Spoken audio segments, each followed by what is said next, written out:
Hachette Audio presents Kings of the Yukon, One Summer Paddling Across the Far North. Written by Adam Weymouth.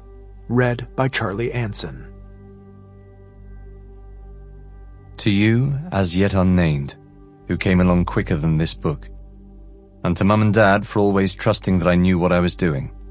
The generations that came before. The generations coming after. Wait, I see something. We come upstream in red canoes.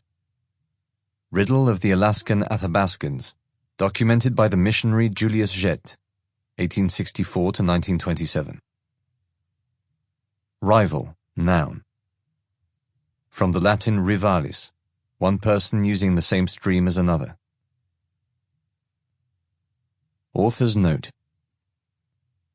There are 5 species of salmon found in Alaska and Western Canada.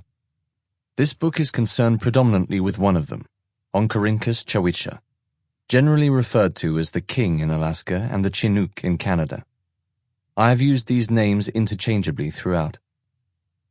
Whilst the majority of the research for Kings of the Yukon was carried out during the summer of 2016, I returned to the Canadian side of the border for a shorter trip in 2017. One summer in the north is simply too short a season to cover the 2,000 miles of river that the salmon span between break-up and freeze-up. I have, however, written about the trip as one continuous journey in order to preserve the flow of the story. All data on escapement numbers, sex ratios, etc. relates to the 2016 season. Most interviews were recorded by hand, either at the time or afterwards. Several were recorded on audio.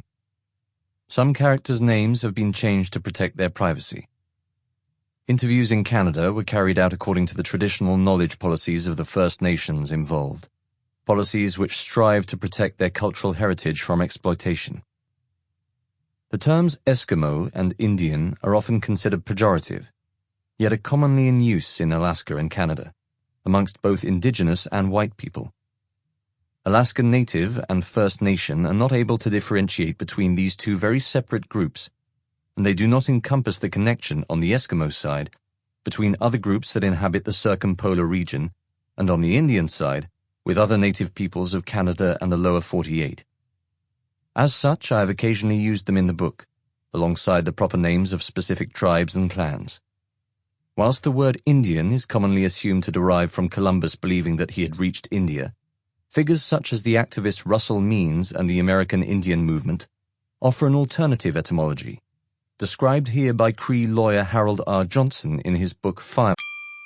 Sample complete. Ready to continue?